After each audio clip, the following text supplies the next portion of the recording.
En el cielo, los divinos instrumentos resonaban universalmente para aclamar las grandes proezas de Dios. En la tierra, por generaciones, la música ha sido instrumento de adoración, exaltación, júbilo, pero también ha servido para manipular el carácter de las personas.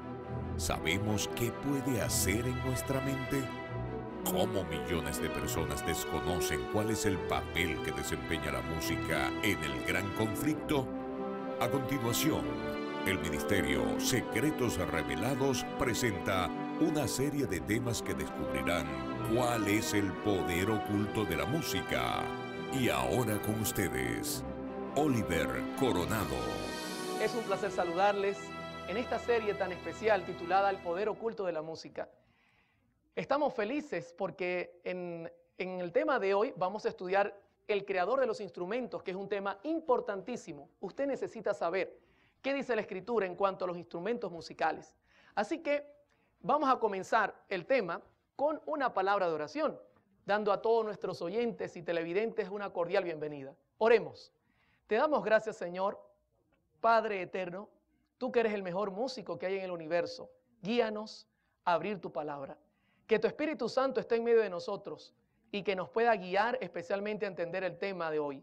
Gracias, Señor, por todas las bendiciones que nos has regalado y acompáñanos ahora en el nombre de Jesús. Amén.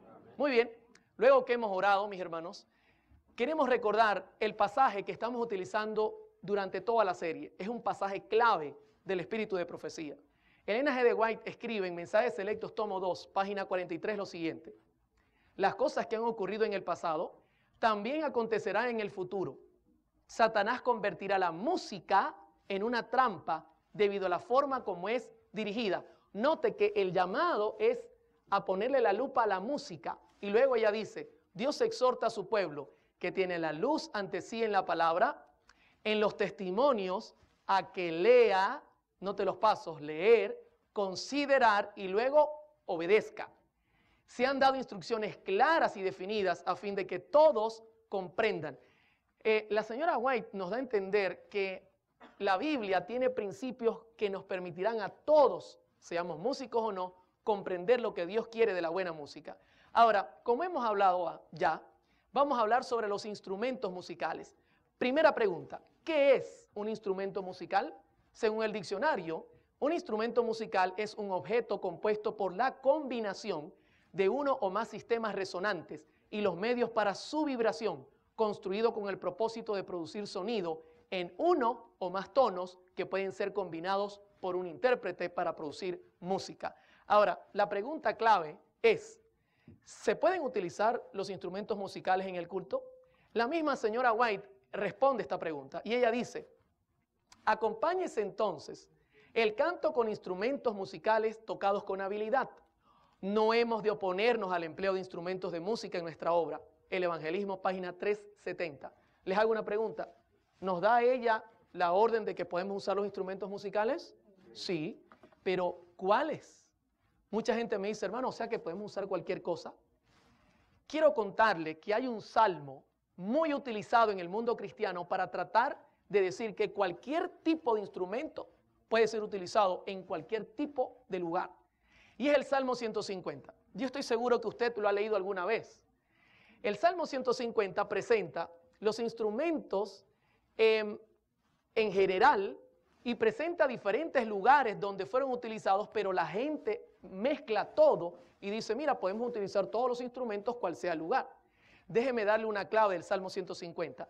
El Salmo 150 presenta 3 lugares o 3 situaciones diferentes. Y luego, en su segunda parte, presenta los instrumentos a ser usados en cada situación. Vamos a comenzar a leerlo para tener idea de lo que estamos hablando. Salmo 151. Alabad a Dios, ¿a dónde? En su santuario, tenemos lugar 1. Alabadlo en la magnificencia de su firmamento, lugar 2. ¿Dónde está el firmamento? Hacia arriba, en el cielo. Y luego dice, alabadlo por sus proezas. Note, otra situación. Alabadlo conforme a la muchedumbre de su grandeza. 3 lugares. El santuario, el firmamento, que está en el cielo, y también sus proezas. Luego que usted lee esto, los siguientes pasajes van a ordenar en dúo cómo se usa cada instrumento, pero no nos va a decir cuál es el lugar que ocupa cada uno. Esto es importante que lo notemos. Dice el versículo 3, alabadlo a son de bocina, alabadlo con salterio y arpa, alabadlo con pandero y danza, con cuerdas y flautas, con címbalos resonantes, con címbalos de júbilo. Todo lo que respira, alabe a Jehová, aleluya. Si usted nota, hace una lista de instrumentos, pero no le dice cuál es el lugar de cada uno en las tres primeras partes que leímos. El santuario, el firmamento y también las proezas. ¿Dónde irá cada uno? Pues mi hermano, es muy sencillo. Lo que hay que hacer es leer la Biblia. La Biblia tiene información completa sobre cómo fueron usados estos instrumentos. Así que vamos a comenzar en este momento hablando de un principio importante para entender el tema de hoy. En 1 de Corintios, capítulo 10, 23, la Escritura dice, todo me es lícito, pero no todo conviene. Todo me es lícito, pero no todo edifica. Ahora, aquí le voy a hacer a usted una pregunta y quiero que preste mucha atención. Tengo al pastor, que usted lo puede ver a mano izquierda, está vestido con un traje, ¿ok? Está bien vestido. Pregunto, ¿la ropa que tiene el pastor es buena para la iglesia? Sí, está muy bien vestido. Pero a mano derecha tengo a un joven vestido, en Venezuela lo llaman bermudas, un pantalón corto, una franela bien decente, unos zapatos decentes, pero no tiene medias. Le hago una pregunta, ¿el muchacho está mal vestido? No, él está bien vestido, pero ¿conviene ese tipo de indumentaria para la iglesia? No conviene. ¿Se da cuenta el principio que aplica Pablo? Todo me es lícito, pero no todo conviene. El hecho de que él no esté vestido con traje no quiere decir que está mal vestido o que la ropa que tiene es satánica. Esto es importante que lo entendamos a la luz de los instrumentos musicales. Los instrumentos son neutrales, pero no todos convienen en el mismo lugar porque generan información distinta al cerebro. Voy a cambiar la gráfica y ahora vemos una montaña y el pastor está con su traje y el joven ahora está vestido de forma casual. Le hago una pregunta.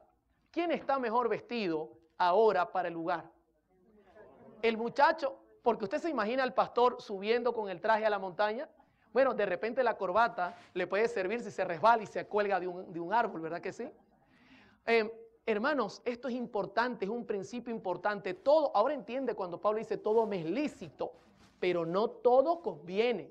Todo me es lícito, pero no todo edifica.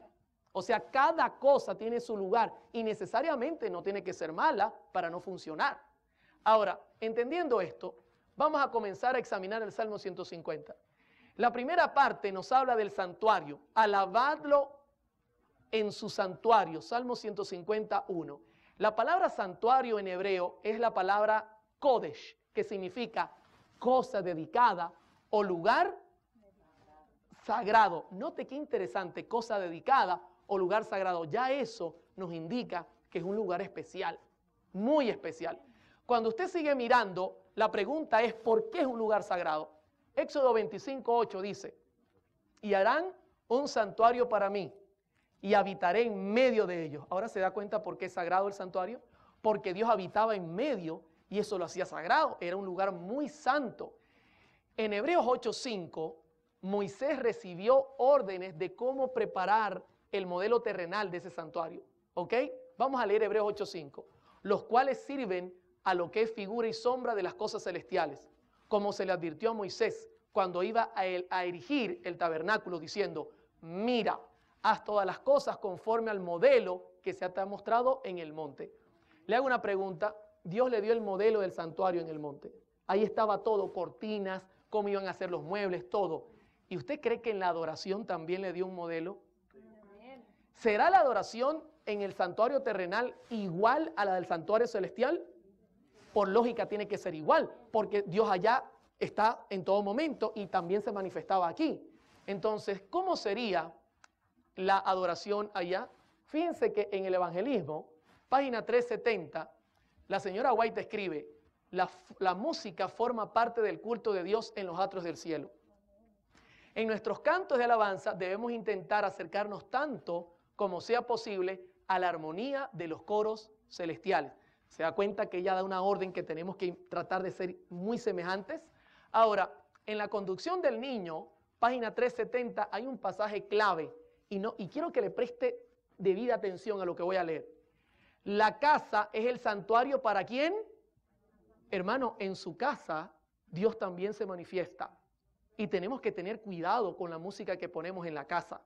También dice, y la cámara o el huerto, el lugar más retraído para el culto individual. Pero la iglesia es el santuario para la congregación. Deben haber reglas respecto al tiempo, el lugar y la manera de adorar. Hermanos, estas reglas incluyen los instrumentos musicales. Y la Biblia da reglas claras que se deben tomar en cuenta. Vamos a comenzar hablando de los instrumentos que poco a poco Dios comenzó a meter en el santuario.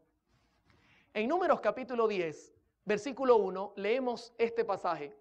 Jehová habló a Moisés diciendo, versículo 2 y 3 ahora, hazte 2 trompetas de plata, de obra de martillo las harás, las cuales te servirán para convocar la congregación y para hacer mover los campamentos. Y cuando las tocaren, toda la congregación se reunirá ante ti a la puerta del tabernáculo de reunión. Hermano, la trompeta que Dios le indicó a Moisés era de plata, 29 veces aparece en la escritura. Era una trompeta que daba señales, no era utilizada para armonía. Cuando el pueblo oía el sonido, el pueblo decía, Moisés está llamando, hay que ir al santuario. O también era utilizado para que el pueblo se moviera en casos de emergencia. Si usted lee Números 10, ahí da todas las indicaciones de cómo utilizar el sonido de la trompeta y qué hacía cada trompeta en su sonido, cómo debía actuar el pueblo. Así que la trompeta era un instrumento utilizado para dar señales.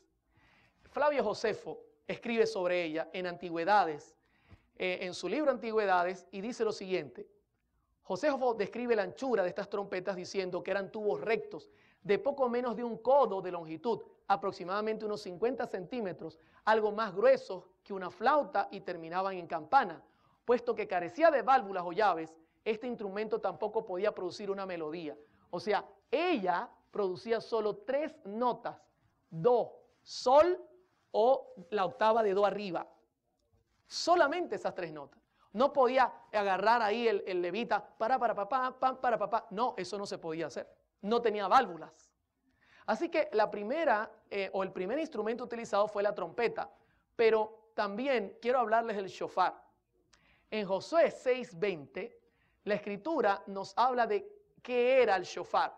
Dice la escritura, entonces el pueblo gritó y los sacerdotes tocaron las bocinas. Palabra hebrea shofar. Aparece 72 veces en la Biblia, es el instrumento que más aparece en el Antiguo Testamento. Y aconteció que cuando el pueblo hubo oído el sonido de la bocina, gritó con gran vocerío y el muro se derrumbó. El pueblo subió luego a la ciudad, cada uno derecho hacia adelante y la tomaron. Usted puede imaginar la escena. Israel comenzó a darle vueltas a Jericó y vueltas y vueltas. Y cuando llegó a la 7ª vuelta, comenzó a sonar esto. Y comenzaron todos a gritar fuertemente. ¡Ah! Gritos fuertes. ¿Usted imagina a la gente en Jericó como estarían aterrados escuchando el sonido y comenzaron a caer las murallas? Hermano, sería un momento tremendamente terrible. Este shofar era un cuerno de carnero que se usaba y daba también solo 3 notas, do, sol y do arriba. No era utilizado para generar armonía. Qué tremenda es la escritura. Hasta aquí la escritura nos dice que se utilizaban estos 2 sonidos, el de la trompeta y el del shofar. Note algo interesante, el shofar no era usado en el templo.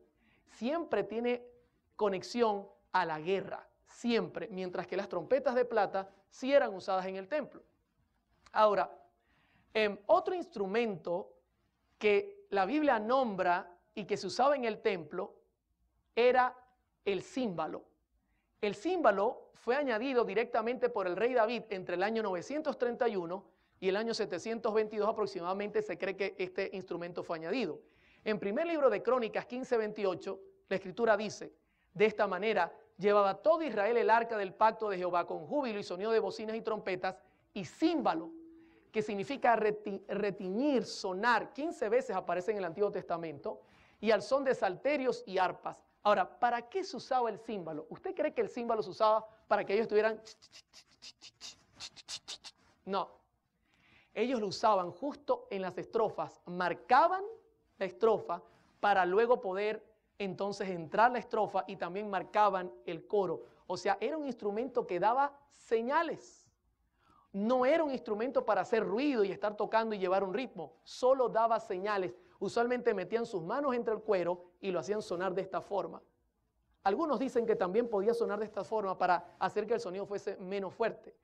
Pero estos dos, la trompeta y el címbalo, simplemente daban señales. Usted puede escucharlo.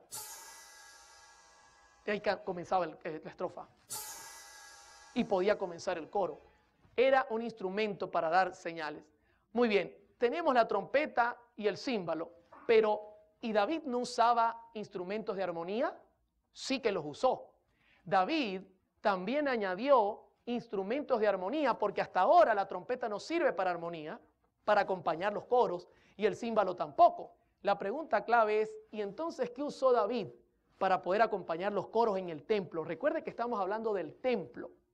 No estamos hablando fuera del templo, sino del templo.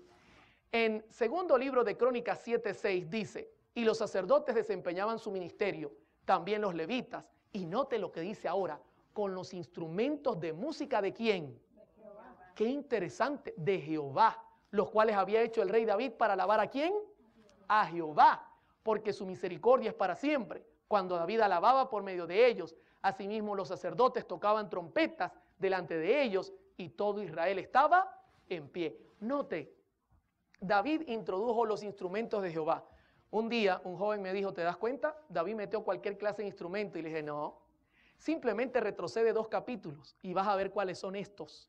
Y cuando retrocedemos, la Biblia dice cuáles eran. Segundo libro de Crónicas 5:12. Y los levitas cantores, todos los de Asaf, los de Gemán, los de Jedutum, juntamente con sus hijos y sus hermanos, vestidos de jeans y franelita corta. ¿Qué dice ahí? Hermano, esto es una cosa importante. Atención, músicos y cantantes, estaban vestidos de lino fino porque eran sacerdotes. Nosotros no podemos venir a alabar al Señor siendo músicos vestidos como nos viene en gana. Esto es un principio que enseña también la Biblia.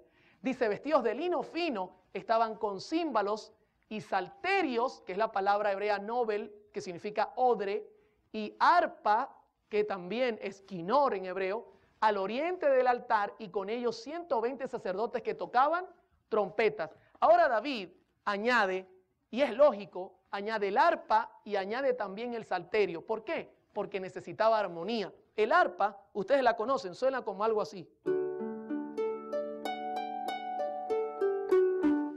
Ellos acompañaban los coros con esto. Y el salterio es un poco más eléctrico, un poco más, un sonido de cuerda de hierro, y sonaba algo así.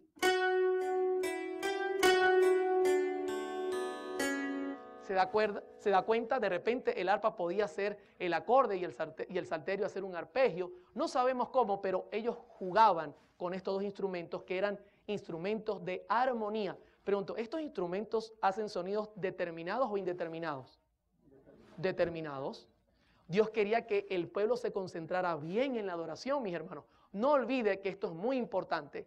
Voy a citar otro pasaje donde la Escritura ahora explica por qué razón David introdujo esto. Le hago una pregunta. ¿Usted cree que David dijo, me gusta el arpa, voy a poner el arpa, y voy a poner el salterio, me gusta el salterio? ¿O sería que Dios le dio la orden? ¿Qué opina usted? ¿Dios le dio la orden? Segundo libro de Crónicas 29:25 dice correctamente eso. Dice, puso también levitas en la casa de Jehová con címbalos, salterios y arpas, conforme al mandamiento de David. ¿Y por qué razón? De Gad, vidente del rey, del profeta Natán. Fíjese, ya estamos caminando unos cuantos. Porque aquel mandamiento procedía de Jehová por medio de sus profetas. ¿Quién había ordenado esto, mis hermanos? Jehová había dado la orden. Esto no venía por orden humana. Dios quería instrumentos de armonía en su templo, definidos. Por ningún lado hay percusión, porque Dios quería poner orden en su culto. Esto no es palabra de hombre, es palabra de Dios. Note que esto lo hizo Ezequías, el rey Ezequías, en el año 715. Cuando resolvió revivir el culto en el templo, él siguió meticulosamente todo lo que David había hecho en el pasado. Lo que quiere decir que esto era algo serio, muy importante. Pero si seguimos avanzando, Esdras 3:10 dice, en el año 538, Esdras también siguió la orden cuando los albañiles del templo de Jehová echaban los cimientos, pusieron a los sacerdotes vestidos de sus ropas y con trompetas y a los levitas hijos de Asaf con címbalos para que alabasen a Jehová según la ordenanza de David, el rey de Israel. ¿Se da cuenta? Esdras siguió también el consejo. Hermano, esto era palabra de Dios y estamos todavía hablando del santuario. John Kleining, quien hizo una disertación doctoral en la Universidad de Cambridge, tiene una cita que es interesante. Él dice, David determinó la particular combinación de instrumentos a ser utilizados en la adoración. A las trompetas que Dios le había ordenado por medio de Moisés, él agregó los címbalos, las liras y las arpas. La importancia de esta combinación se enfatiza por la insistencia en segundo libro de Crónicas 29-25 de que los instrumentos para el canto sagrado debían tener el lugar de los músicos en el templo y habían sido instituidos bajo la dirección del Señor. Fue esta orden divina lo que les dio su significado y su poder, mis hermanos. ¡Qué tremendo! Ahora, la pregunta clave es, hermano, ¿y nosotros hoy día los instrumentos que metemos, los metemos por orden de quién? Es una buena pregunta. Pero vamos a continuar. El canto también formaba parte de Israel. Y en el templo había cantos. Dice Salmo 34, cantad a Jehová vosotros sus santos y celebrad la memoria de su santidad. En el Evangelismo, página 369, la señora White dice, la voz humana que canta la música de Dios con un corazón lleno de gratitud y agradecimiento es para él mucho más agradable que la melodía de todos los instrumentos musicales que han sido inventados por manos humanas. Dios se agrada tremendamente del canto. En otro pasaje, la señora White, en Testimonios tomo 9, página 144, dice, el canto no siempre debe ser hecho por solo algunas personas. Permítase que toda la congregación participe tanto como sea posible. Se da cuenta, a Dios le gusta que todos cantemos juntos y alabemos al Señor. Ahora, hasta aquí, ¿cómo vamos, mis hermanos? ¿Vamos bien? ¿Saben que yo pude tomar música actual de una sinagoga judía y ellos siguen las enseñanzas de Moisés todavía? Actualmente, en este siglo, en esta época. Por ejemplo, voy a ponerles un extracto y usted va a notar cómo estos judíos están en la sinagoga, suenan primero el címbalo y luego comienzan a cantar. Y esto tiene forma de himno, tiene arpas y salterios, una cosa maravillosa. El audio quizás no sea muy bueno porque estaba en un sonido ambiente. Ahí está sonando, está un poco bajo el audio, pero está sonando. Y si ustedes escuchan, ahí hay arpas, salterios, hay música maravillosa. Ellos siguen las ordenanzas de Moisés. Y la música, mis hermanos, ellos todavía la siguen utilizando como la Escritura le ha enseñado en todo momento. Ahora, cuando nosotros avanzamos, nos hacemos la siguiente pregunta. Y aquí viene una pregunta que es muy importante. ¿Ustedes creen que los paganos usarían la misma secuencia que Dios le había dado a Israel? Si conseguimos que ellos usaban otro tipo de instrumentos, ¿será una clave para determinar que esto era palabra de Dios? Por ejemplo, vayamos a los días de Daniel. Daniel 3, 4 y 5. Capítulo 3, versículos 4 y 5. Y el pregonero anunciaba en alta voz, mándese a vosotros, oh pueblos, naciones y lenguas, que al oír el son de la bocina, de la flauta, del tamboril, del arpa, del salterio, de la zampoña y de todo instrumento de música, os postréis y adoréis la estatua de oro que el rey Nabucodonosor ha levantado. ¿Cuántos instrumentos están presentes en ese culto? Todos. Y escúcheme bien, en el original hebreo son distintos. Son instrumentos diferentes a los que David había hecho. Imagínense la escena, están los muchachos, la estatua, una orden de muerte, el horno prendido echando candela y de repente suena esta música. Y la gente, no bastaba la presión, sino la gente hipnotizada. Ya la música era diferente, ellos usaban la música para generar emoción. Y no crea que era suave todo el tiempo, esta es música árabe que se usa muy parecida a la que usaba Nabucodonosor. Escuchen. Arrodíllense, si no los voy a matar. La misma música trataba de influenciarlos a estos muchachos para caer postrados. Mi pregunta en este momento es la siguiente. Queridos hermanos, ¿será que nosotros nos estamos arrodillando delante de la estatua de Nabucodonosor hoy día escuchando su música? ¿Qué tipo de música estamos usando para alabar al Señor? ¿La que dice la Biblia o la que la Biblia revela que usaba Nabucodonosor?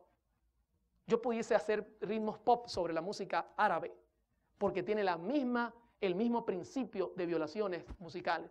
Ahora, en Éxodo 33, 18, dice la Escritura en el 19, cuando oyó Josué el clamor del pueblo que gritaba, palabra col en hebreo que significa gemía, dijo a Moisés, alarido de pelea hay en el campamento.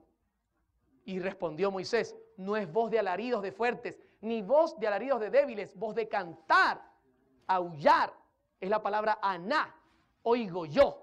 Ahora, imagínense la escena. Josué viene bajando con Moisés con las tablas del pacto y de repente comienza poco a poco, a medida que se van acercando, comienza a sonar como una guerra. Y Josué dice, oye, estoy escuchando, Moisés, están atacando el campamento, pero Moisés tenía la voz aguda para entender lo que estaba pasando, mis hermanos. Él había estado en Egipto y le dice a Josué, no señor, yo no escucho guerra, yo escucho es música, sonidos que aúllan, es la palabra aná, gritar, y es lo que estamos escuchando, música egipcia. ¿Usted imagina la escena terrible? Moisés bajaba, este hombre santo con las tablas de la ley, y dice en Éxodo 32, 19, y aconteció que cuando él llegó al campamento y vio el becerro y las danzas, pregunto, ¿la gente movía era del cuello para arriba o del cuello para abajo? Ah, del cuello para abajo. ¿Se da cuenta que el principio comienza a variar? Ardió la ira, arrojó las tablas en sus manos y las quebró al pie del monte. ¿Sabe? Utilizar música indebida quebranta la ley de Dios. Esto es un símbolo, nos lleva al pecado, nos cautiva para hacer el mal. La señora White escribe lo que Dios le mostró sobre este evento y ella dice, página 331, Patriarcas y Profetas, al acercarse más al campamento, vieron el pueblo que gritaba y bailaba alrededor de su ídolo. Era una escena de libertinaje pagano, una imitación de las fiestas idólatras de Egipto, pero cuán distinta era del solemne y reverente culto de Dios. Moisés quedó anonadado. Hermanos, qué terrible. Esta gente estaba imitando a Egipto. La pregunta para nosotros es la siguiente. ¿Y nosotros qué estamos imitando, mis hermanos? En nuestra música, ¿estamos imitando el culto reverente que presenta la Escritura o estamos imitando el culto del mundo? Es la misma situación. Dice luego ella, si Aarón hubiese tenido valor para sostener lo recto sin importarle las consecuencias, habría podido evitar aquella apostasía. ¿Sobre quién puso Dios la responsabilidad? Escúcheme bien, sobre nosotros los líderes. Hermanos, sobre los líderes de esta iglesia está la responsabilidad de parar este tipo de música que puede dañar a la iglesia. Esto es algo serio. Vamos a mirar este sentido en todas las gráficas. Siempre vamos a mirar que Dios le llama la atención a los líderes. Sobre nosotros está la responsabilidad de hacer los cambios para que el pueblo obedezca. Ahora, ¿hasta aquí cómo vamos? ¿Vamos bien? Muy bien. Hemos visto que en el santuario Dios había puesto reglas importantes. ¿Y qué en el cielo? Pregunta clave. ¿Usted cree que en el cielo los instrumentos por principio bíblico, que son todos de armonía, determinados, ¿usted cree que en el cielo es algo parecido? Por lógica tiene que serlo, porque Moisés hizo un modelo. En el Salmo 151 dice, alabadlo en la magnificencia de su firmamento. Palabra hebrea, raquía, que significa expansión, firmamento. ¿Sabe que en el Salmo 148, versículos 1, 2 y 3, David escribe, alabad a Jehová desde los cielos, alabadlo en las alturas, alabadle vosotros todos sus ángeles, alabadle vosotros todos sus ejércitos, alabadle sol y luna, alabadle vosotras todas sus lucientes estrellas. La pregunta es, ¿y cómo es esa alabanza? Apocalipsis presenta qué tipo de instrumentos se usa en el cielo. Podemos leer Apocalipsis 5:8 y comenzar a mirarlo. Dice, y cuando hubo tomado el libro, los 4 seres vivientes y los 24 ancianos se postraron delante del Cordero. Todos tenían arpas y copas de oro llenas de incienso, que son las oraciones de los santos. ¿Sabe qué es interesante? Este pasaje nos está hablando del momento cuando Jesús ascendió al cielo 50 días después de su resurrección. Y dice que los 24 ancianos y todos los seres vivientes que estaban allí, los ángeles, tomaron ¿qué instrumentos? Arpas. Tomaron arpas. Presentando este tema, una persona me dijo, hermano, eso es simbólico. Todo eso es simbólico. Y les, ¿está seguro que es simbólico? La señora White no dice que es simbólico. Y quiero citar El deseo de toda la gente, página 774, donde ella está hablando del mismo evento. Con gozo inefable, los principados y las potestades reconocen la supremacía del príncipe de la vida. La hueste angélica se postra delante de él, mientras que el alegre clamor llena todos los atrios del cielo. Digno es el Cordero que ha sido inmolado de recibir el poder, la riqueza, la sabiduría, la fortaleza, la honra, la gloria y la bendición. Los cánticos de triunfo se mezclan con la música ¿de qué cosa? De las arpas angelicales, hasta que el cielo parece rebosar de gozo y alabanza. El amor ha vencido, lo que estaba perdido se ha hallado. El cielo se repercute con voces que en armoniosos acentos proclaman bendición y honra y gloria y dominio al que está sentado sobre el trono y al Cordero por los siglos de los siglos. Le pregunto, ¿este pasaje es literal? Sí, y note que tomaron las arpas de Dios para alabar al Señor en el cielo. Pero vamos a continuar mirando otro pasaje. En Apocalipsis 15:2, la Escritura nos habla ahora de los 144,000. Dice, vi también como un mar de vidrio mezclado con fuego, y a los que habían alcanzado la victoria sobre la bestia y su imagen, y su marca, y el número de su nombre en pie sobre el mar de vidrio, ¿con qué cosa? Con las arpas de Dios. ¿Qué van a aportar los 144,000? ¿Será esto simbólico? ¿O estaremos leyendo algo que es correctamente literal? ¿Sabe que la señora White en Dios nos cuida, página 97, presenta la escena y ella dice, vi un gran número de ángeles que traían de la ciudad gloriosas coronas, una corona para cada santo con su nombre escrito encima. Cuando Jesús pedía las coronas, los ángeles se la presentaban y con su propia mano derecha el amante Salvador las colocaba sobre las cabezas de los santos. Del mismo modo los ángeles trajeron arpas y Jesús se las entregó a los santos. Los ángeles directores dieron primeramente la nota y entonces todas las voces se elevaron en agradecida y alegre alabanza y todas las manos pulsaron hábilmente las cuerdas de las arpas, arrancando de ellas una música melodiosa de tonos ricos y perfectos. ¡Qué tremendo, mis hermanos! ¿Se da cuenta? Mire, ¿sabe una cosa? Yo no sé tocar arpa, pero en el cielo voy a saber. Dios va a colocar el chip con la información necesaria para conocerme todas las notas. Y cuando el ángel me dé el tono, yo voy a acompañarlo. ¡Qué maravilloso! Pero se da cuenta que lo que ocurre en el cielo es lo mismo que Moisés recibió como modelo. ¿Y qué de la trompeta? ¿Con qué voz viene el Señor del cielo, mis hermanos? Con voz de trompeta. En 1 Tesalonicenses 4:16 dice, porque el Señor mismo, con voz de mando, con voz de arcángel y con trompeta de Dios, descenderá del cielo y los muertos en Cristo resucitarán primero. ¿Sabe? La señora White dice en Maranata, el Señor viene, página 287, al vislumbrarse a la distancia parecía muy pequeña. El ángel dijo que era la señal del Hijo del Hombre.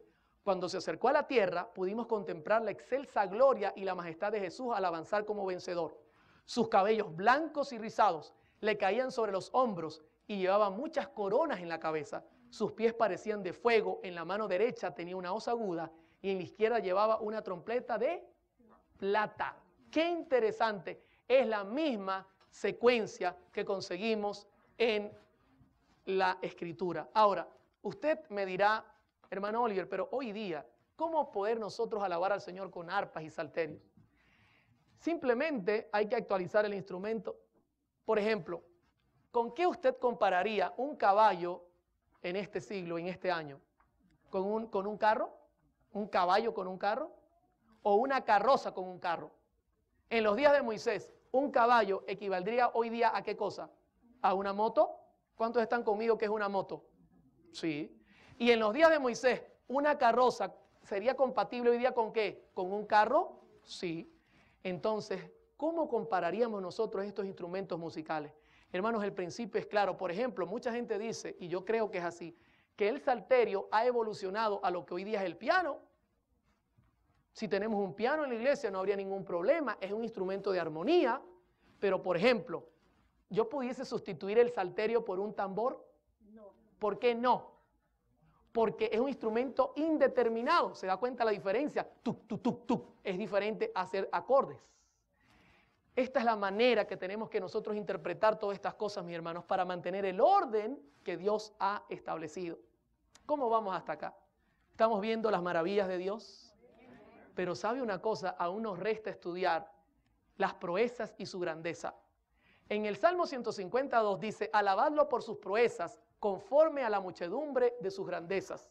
Ya hemos estudiado acerca del arpa, del salterio, la trompeta, hemos estudiado acerca del shofar, hemos visto el címbalo, hemos visto que en el cielo se usan instrumentos parecidos, pero ¿y qué en las cosas seculares? Aquí es donde vamos. Por ejemplo, el Salmo 150 dice que hay que alabarlo con pandero, danza, con cuerdas y flautas. ¿Dónde se usaba el pandero, la danza, las cuerdas y las flautas? Pues hay que ir a la Biblia.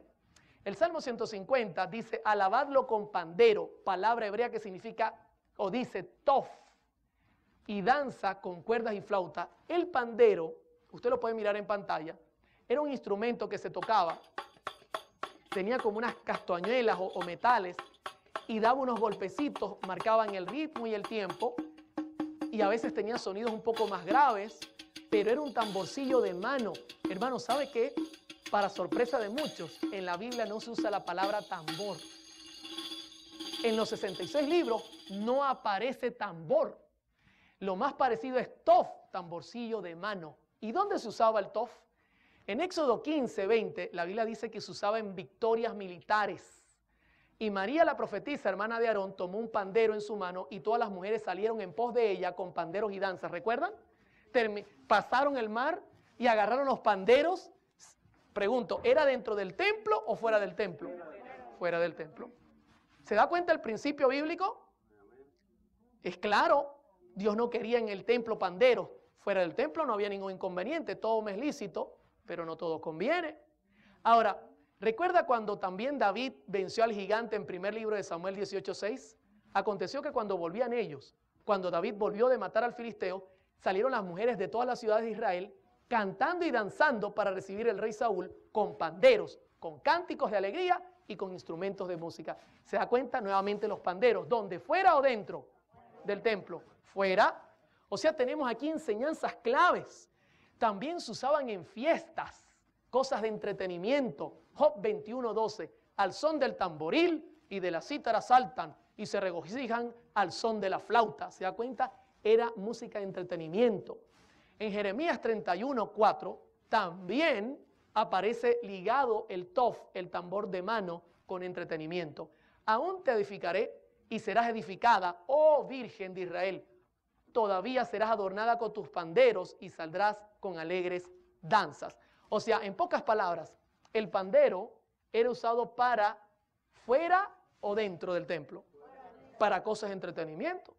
Esto es un principio que no hay que olvidar. Mañana usted va a entender en el tema número 4 por qué todo esto tiene esta conexión. Una cosa maravillosa, cómo el cuerpo ubica la información. ¿Y qué de la danza?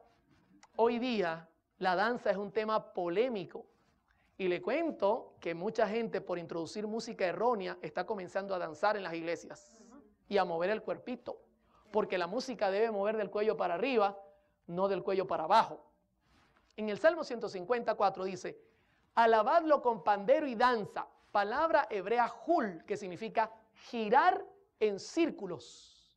Alabadlo con cuerdas y flautas. Note, la traducción debería ser girar en círculos, pero ellos ponen danza. Ahora, ¿cómo es esto? Eclesiastés 3 nos presenta el principio de la danza. Note lo que dice Eclesiastés 3:4, tiempo de llorar, tiempo de reír, tiempo de endechar, o sea, estar triste, y tiempo de bailar, palabra hebrea rakat, que significa saltar de alegría. Note, es lo contrario a estar triste, tiempo de estar triste y tiempo de saltar de alegría. Eso es lo que significa danza. Pero, ¿sabía usted que la danza es nombrada 27 veces en la Biblia?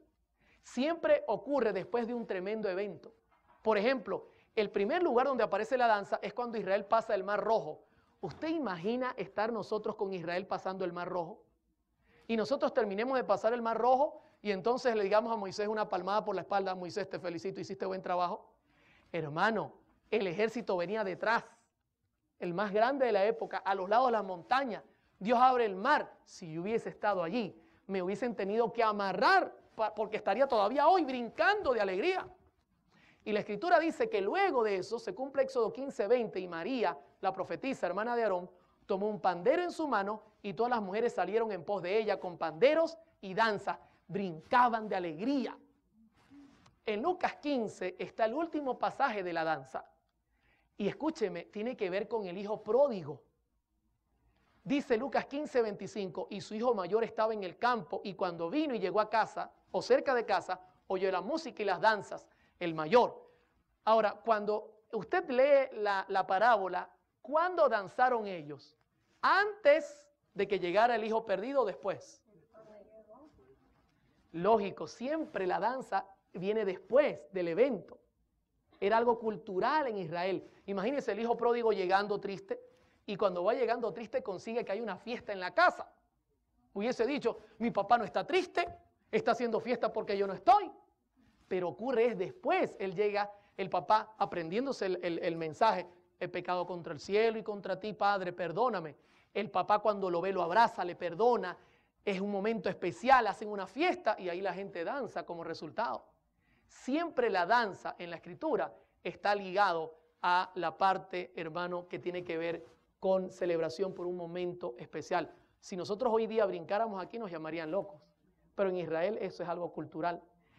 Usted recuerda el caso de David en 2 de Samuel capítulo 6:4, y David, dice la Escritura, y toda la casa de Israel danzaban, palabra sahak, alegría, regocijo, salto delante de Jehová, con toda clase de instrumentos de madera de haya, con arpas, salterios, panderos, flautas y címbalos. ¿Sabe?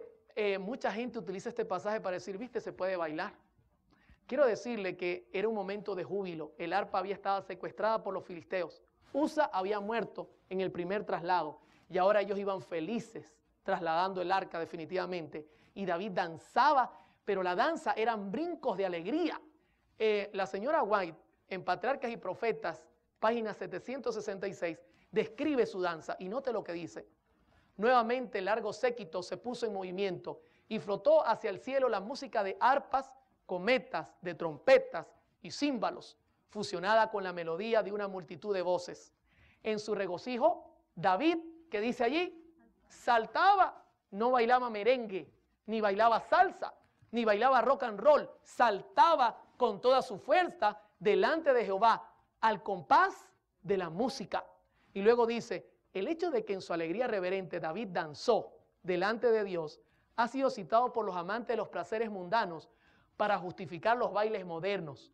Pero este argumento no tiene fundamento. En nuestros días, el baile va asociado con insensateces y festines de medianoche. La salud y la moral se sacrifican en aras del placer. Hermanos, David saltaba de alegría. Imagine la escena. Yo para esto he incorporado el himno de Israel. Imagínense esta música de fondo, que es la que ella más o menos describe. El séquito llevando el arca y David emocionado porque el símbolo de la presencia de Dios volvía al campamento. Qué momento tan especial, mis hermanos. Yo imagino los brincos de alegría, el festín del pueblo. Era un momento solemne, mis hermanos. No era un momento de diversión ni entretenimiento común, como nosotros pensamos y mucha gente piensa. Tremendo. La Escritura es muy clara en cada presentación. No nos deja dudas de que la danza es algo muy típico en Israel y era utilizado siempre para demostrar que había ocurrido un evento muy especial. No es para echar una bailadita, como en muchos países latinoamericanos y también aquí en los Estados Unidos de América. Pregunto, ¿cómo vamos hasta acá? ¿La Biblia está dejando algún vacío? ¿Está dándonos principios claros de qué música quiere Dios en el templo? Le pregunto, si yo aparezco con el tamborcillo de mano y danzando en el templo, ¿qué diría usted? Hermano, ¿dónde está escrito eso? Muéstremelo y con mucho cariño. podemos atenderlo. Porque la Biblia da principios claros, mis hermanos. Dios quiere armonía, quiere que nuestros cantos sean acompañados por instrumentos musicales que nos den una clara visión de las cosas, que estemos conectados con el cielo en todo momento. Nos falta un instrumento y es la flauta. La flauta en el Salmo 154 tampoco estaba en el santuario. Y al final voy a explicar un poco qué principio se maneja acá. Dice, alabadlo con pandero y danza, alabadlo con cuerdas y flautas, instrumento de viento, ugab. ¿Dónde se usaba la flauta? Usted puede escuchar. Siempre se mezclaba con el pandero.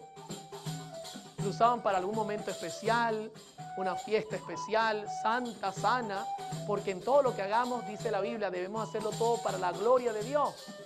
Hermano, no podemos ser diferentes en la iglesia y en la casa tener otro tipo de música. ¿Qué dice la escritura de la flauta? ¿Sabe que la flauta se usaba en momentos de júbilo? Primer libro de Reyes 1, 39 y 40 dicen, y tomando el sacerdote Sadoc el cuerno del aceite del tabernáculo, ungió a Salomón, y tocaron trompeta, y dijo todo el pueblo, viva el rey Salomón. Después subió todo el pueblo en pos de él, y cantaba la gente con flautas, y hacían grandes alegrías, que parecía que la tierra se hundía con el clamor de ellos. Qué interesante. La flauta era utilizada fuera del santuario, en momentos de entretenimiento, en momentos especiales, se podía usar sin ningún problema, no había ningún inconveniente. Mucha gente me dice, ¿y hoy día, hermano Oliver? Ya vamos a hablar un poco de eso, pero vamos a seguir mirando. Isaías 5, 11 y 12 presenta también el uso de la flauta en momentos externos a las cosas espirituales y a las cosas del templo. Hay de los que se levantan de mañana para seguir la embriaguez, que se están hasta la noche hasta que el vino los enciende. Y en sus banquetes hay arpas, vihuelas, tamboriles, flautas, vino, y no miran la obra de Jehová, ni consideran la obra de sus manos. ¿Se da cuenta? La flauta estaba ligada a actividades que el pueblo hacía externamente. Eran actividades de fiesta, eran actividades que no estaban conectadas directamente con el santuario. Ahora, usted dirá, hermano Oliver, ¿y por qué? Si la flauta no es un instrumento malo, si nosotros hoy día actualizáramos todo, notáramos que la flauta hoy día, inclusive la flauta vertical, tiene un sonido muy suave, distinto a la flauta que usaba Israel. Es una flauta más clásica. Personalmente creo que no habría ningún inconveniente en usarla en el culto, al igual que usar la trompeta para tocar un especial, porque hoy día tiene llaves. El detalle que quiere enseñarnos las Escrituras, mis hermanos, muy especialmente, es el punto de que Dios no quiere que nosotros usemos lo común en el culto, que cada cosa debe tener su lugar y que tenemos que tener sumo cuidado en que las cosas se hagan como Dios ha determinado. Por ejemplo, haciendo un repaso, hemos visto que Dios ordenó que en el templo se usaran instrumentos de armonía, como el arpa, el salterio. Hoy día pudiésemos usar el piano, pudiésemos usar guitarras, pudiésemos usar cualquier otro tipo de instrumento de armonía. Pudiese haber un especial con una trompeta, pudiese haber un especial con una flauta, con un sonido suave y delicado, no habría ningún problema. Una persona me preguntaba, hermano, ¿y la cultura puede regir en cuanto al uso del instrumento? ¿Sabe que la Conferencia General cree que la cultura tiene incidencia en cuanto a la música? Y yo creo personalmente que sí la tiene. Pero el mismo documento le pone límites a la cultura. Por ejemplo, si usted va a Venezuela, usted va a conseguir que hay partes de Venezuela donde se usan distintos instrumentos. Por ejemplo, el cuatro es un instrumento de 4 cuerdas, parecido a la guitarra. Yo he ido a lugares donde los hermanos no saben tocar piano, no saben tocar órgano, y alaban al Señor con los himnos, tocándolos con el 4, y suena maravilloso. Eso es una manera de que la cultura incida en el tipo de instrumento. En pocas palabras, la cultura puede incidir en el tipo de instrumento, pero sin romper los principios bíblicos. No es que yo voy a ir a África y entonces ellos usan tambor. Pregunto, ¿ahí se rompería el principio bíblico dentro de la iglesia? Sí, porque el tambor es un instrumento indefinido. Yo no puedo acompañar un himno, tucu, tu, tucu, tu, tucu, tu, tucu, tu, tucu. No suena igual que un cuatro, que es armonía. No suena igual que un piano.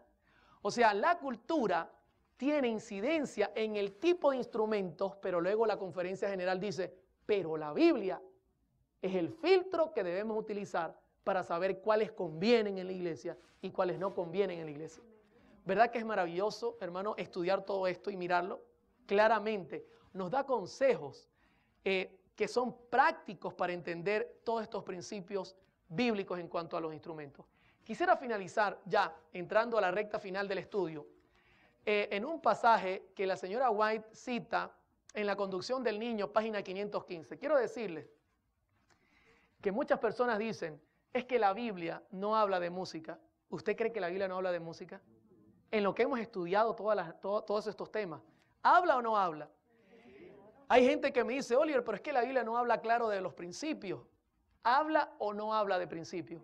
La Biblia no te va a dar clases de solfeo, ni te va a explicar cómo leer una partitura, pero sí te va a decir qué es lo que Dios quiere que suene en tus oídos para que sea música gratificante. Entonces, no podemos nosotros aceptar este tipo de argumentos, hermano, decir, no, es que la Biblia no da principios, sí que los tiene. Más de 500 pasajes hablan de la música, de qué debemos oír y cómo debemos oírlo. Jesús en varias oportunidades dijo, cuidado con lo que oís, y tenemos que tomarlo en cuenta. Conducción del niño, página 515, dice la señora White lo siguiente. Por esta razón, la casa o santuario dedicado a Dios no debería convertirse en un lugar común. Su santidad no se debería confundir ni mezclar con los sentimientos comunes de todos los días o de la vida comercial. Debería haber un solemne temor reverente en los adoradores cuando entran en el santuario y debieran dejar tras sí todos los pensamientos mundanos y comunes. ¿Está notando lo que dice la sierva del Señor? Ella no quiere que usted use música común. ¿Qué le parecería que usted llegue al templo y consigue música pop, o música rock, o música balada, o música mariachi? Todo eso lo va a conectar usted ¿con quién? ¿Con el cielo o con el mundo? ¿Se da cuenta los principios que se comienzan a romper? Claramente lo dicen. Dios no quiere que se convierta esto en un lugar común. Su santidad no debe confundirse ni mezclarse con los sentimientos comunes. Luego ella dice, debiera haber un solemne temor reverente en los adoradores cuando entran en el santuario y debieran dejar tras sí todos los pensamientos mundanos y comunes. Pues ese es el lugar donde Dios revela su presencia. Es como la cámara de audiencia del gran Dios eterno. Por lo tanto, el orgullo, la pasión, la disensión, la egolatría, el egoísmo, la avaricia que Dios denuncia como idolatría son inapropiados para tal lugar. Hermano, ¿sabe qué? Allí cuando la señora White denuncia y pone el orgullo, la pasión, la disensión, la egolatría y el egoísmo, ¿sabe lo que está ella prácticamente presentando o ilustrando? Los conceptos musicales mundanos. Cuando nosotros vemos a la música mundana, la mayoría de los cantantes son ególatras. Solamente piensan ¿en quién? En ellos. Y ella no quiere que nosotros nos conectemos. Quiero compartir con ustedes, una vez este servidor estaba tocando y cantando en un culto. Esto es interesante. Había predicado el sermón. El sermón había sido verdad presente. Me gusta siempre tocar temas que tengan que ver con la verdad presente.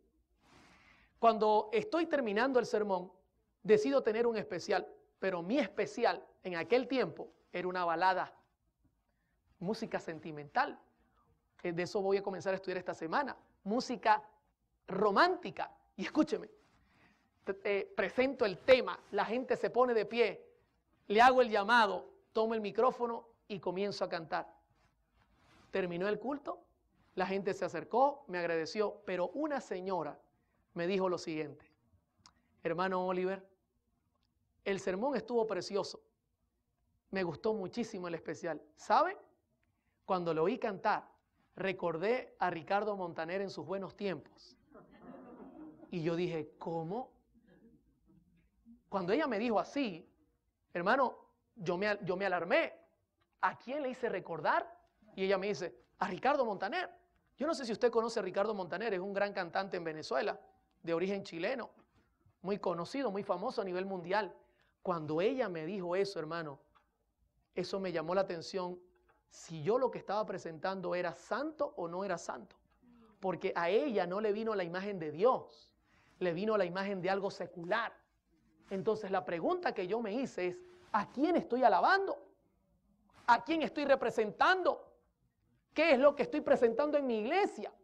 Que la gente en vez de recordar a Dios, recuerda lo mundano. Hermano, Dios quería marcar una seria diferencia. Dios quería que su culto fuese especial, con principios santos. Y todavía actualmente Dios sigue siendo el mismo. Pregunto, ¿Malaquías dice que Dios ha cambiado? No. Sigue siendo el mismo. Hermano, cuidado con la música que nosotros introducimos en el culto. Hagamos clara diferencia.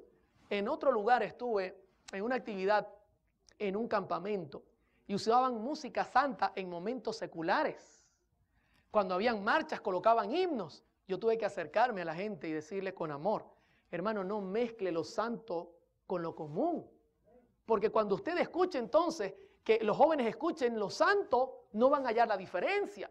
Tiene que haber una marcada diferencia. Use música clásica de algún otro tipo de música, pero deje lo santo para lo santo y separe lo común para lo común. Ese es el principio que presenta la Escritura, mis hermanos.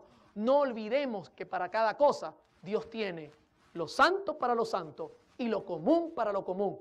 Hagamos separación y entonces haremos buena música para el Señor. Pregunto antes de despedirme, ¿cómo vamos? ¿Estamos entendiendo lo maravillas que Dios tiene? ¿Verdad que la Biblia nos habla sin cesar? Qué tremendo, mis hermanos. No se pierda el tema de mañana.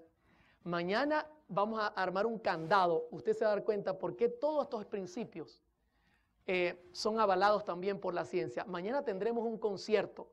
Ciencia, Biblia y testimonios. Y usted va a notar que los tres hablan en concierto. Y va a notar que también la ciencia determina y dice lo que Dios enseña es la verdad. Dios les bendiga y que la paz de Dios esté con ustedes. Amén.